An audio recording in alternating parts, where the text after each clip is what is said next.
Horário reduzido. Lei autoriza que servidores com filhos deficientes trabalhem menos no GDF. Direto da Alemanha, Temer diz que crise não existe ao desembarcar para a reunião do G20 em Hamburgo. Enquanto isso, o PSDB volta a falar em deixar o governo e apoia Rodrigo Maia na presidência da República. Miss DF, você vai conhecer a brasiliense mais bela de 2017. Os fatos do DF, do entorno e da política, você confere a partir de agora aqui no Band Cidade, primeira edição.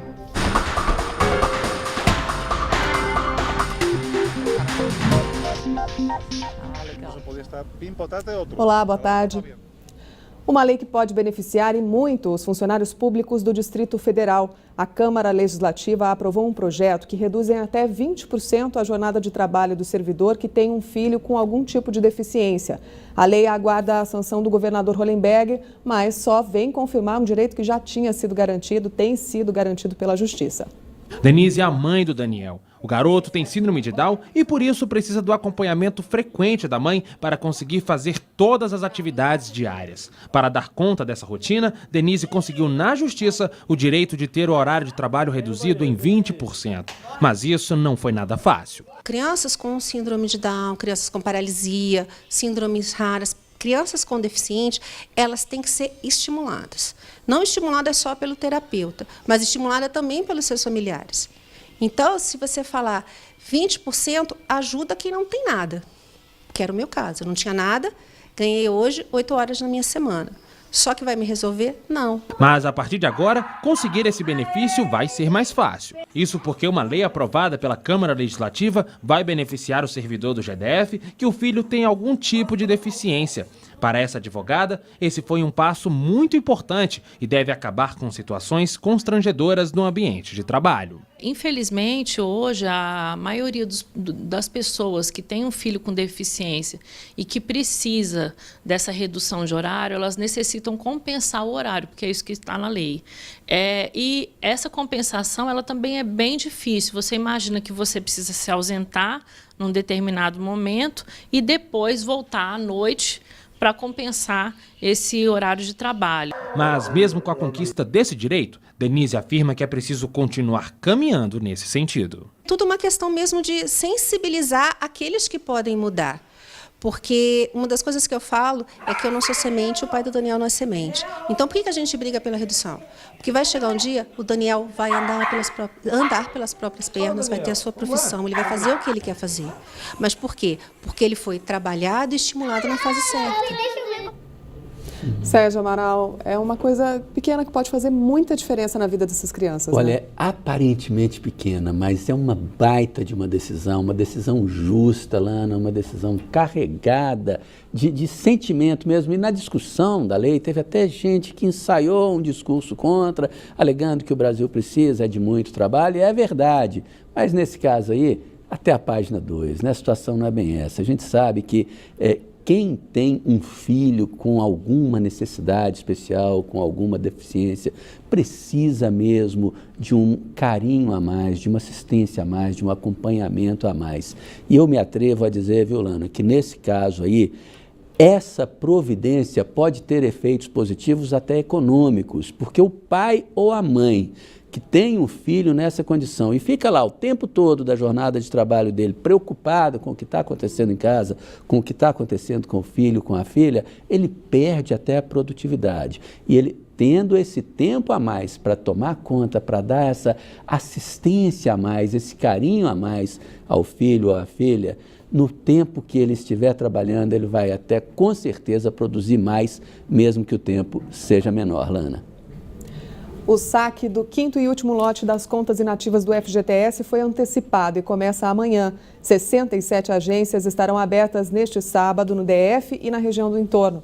Mais de 42 mil trabalhadores nascidos em dezembro serão beneficiados. Pelo Brasil, quase 2 milhões de trabalhadores poderão sacar o FGTS de contas inativas nesta última fase. Para atender a demanda, as agências vão abrir às 9 horas da manhã deste sábado e vão funcionar até às 3 horas da tarde. e ao longo da semana 2 horas mais cedo. O calendário inicial previa o pagamento somente para o dia 14 de julho, mas foi antecipado para o dia 8. Até o mês de junho, mais de 38 bilhões de reais já tinham sido pagos aos brasileiros e mais de 3 bilhões de reais ainda devem ser sacados. O prazo final para sacar o FGTS vai até o dia 31 de julho. Se o beneficiário não retirar o dinheiro até esta data, o valor voltará para a conta do FGTS. Outras informações no site contasinativas.caixa.gov.br. O Planalto cobra a fidelidade dos aliados na votação da denúncia contra Michel Temer na Câmara dos Deputados e pressiona principalmente o PSDB, que mais uma vez ameaça desembarcar do governo. Na chegada à Alemanha para a reunião das 20 maiores economias do mundo, Temer foi enfático ao dizer que a crise não existe. Ao vivo, vamos falar com o repórter Vitor Boiadian. Vitor, boa tarde. Boa tarde, Lana. Boa tarde a todos. Pois é, presidente Temer é que desembarcou lá em Hamburgo e logo foi questionado por jornalistas brasileiros, claro, sobre a situação do Brasil, que ele deixou na quinta-feira à tarde para essa reunião de cúpula do G20 que vai até este sábado. E, questionado, claro, sobre a situação econômica do país, o presidente disse que não há crise econômica. Vamos ver um trechinho dessa entrevista. Existe crise econômica? Não. Pode levantar os dados que você verá que nós estamos crescendo em emprego, estamos crescendo em indústria, estamos crescendo no agronegócio. Lá não existe crise econômica. Crise política atrapalha, presidente? Não. Pois é, Lana, como você vê aí, o presidente trazendo como argumentos os dados da economia de fato. Até agora há pouco o IBGE divulgou a inflação do IPCA do mês de junho, ficou em deflação de 0,23%, o que traz lá suas consequências, mas é uma prova de que o governo conseguiu controlar a inflação, a alta de preços. O presidente Temer, no final, se você reparou, ele foi questionado se a crise política interfere na crise econômica. E ele fez com o dedo que não. Mas lá no Congresso Nacional só se fala na situação dessa denúncia do presidente Temer, que precisa ser analisada pela Câmara dos Deputados. O parecer do deputado Sérgio Sveiter vai ser apresentado na próxima segunda-feira e depende dos votos dos aliados para barrar essa denúncia lá na Câmara dos Deputados. E um grupo de aliados que pode começar a desembarcar é o PSDB. Os caciques do partido, os tucanos, chamados cabeças brancas, né, os mais antigos, já começam a falar em um eventual governo Rodrigo Maia. Coisa que o presidente Temer vai ter que articular a evitar a debandada dos tucanos assim que ele voltar da Alemanha nesse domingo. Lana. Obrigada, Vitor. Sérgio Amaral, complicada a situação do presidente, não? A situação não está fácil não, Lana. Eu recebo sempre, no fim da semana, na quinta-feira à noite, na sexta de manhã, eu recebo sempre as análises análise política, de risco político, de vários escritórios, agências, de cientistas políticos, inclusive. Há mais ou menos, de ontem para hoje, um certo, todo mundo remando no mesmo sentido. O sentimento geral dessas agências, desses cientistas políticos, é de que o presidente Temer ainda tem condições de derrubar a denúncia contra ele no plenário da Câmara. Mas, parodiando as análises de risco econômico, todos dizem que o presidente Temer chega ao final dessa semana em viés de baixa. Ou seja, com a situação se deteriorando e se deteriorando num ritmo muito maior do que o Planalto e o presidente gostariam que estivesse ocorrendo, claro.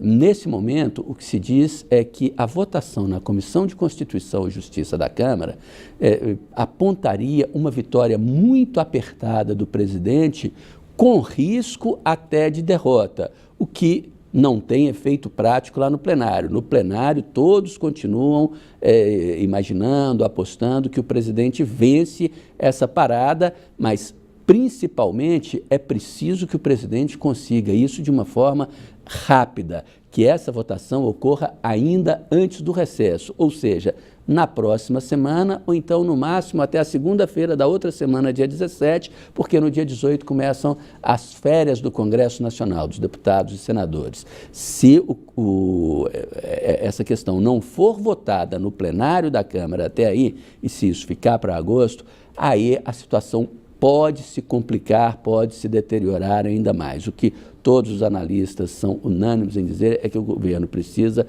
vencer essa etapa rapidamente para que possa, então, a partir daí, fazer uma espécie de reunificação, aglutinar de novo a sua base política lá no Congresso para enfrentar, então, lá em agosto, a segunda denúncia que todo mundo sabe que o Procurador-Geral da República, Rodrigo Janot, vai oferecer novamente contra o presidente Temer, agora por obstrução à justiça. Então, nesse momento, o que o grupo do presidente, o grupo palaciano, trabalha é para que haja celeridade em todo o processo lá na Câmara, Lana. Poucos aliados estão saindo em defesa do presidente, né, Sérgio? O que você acha?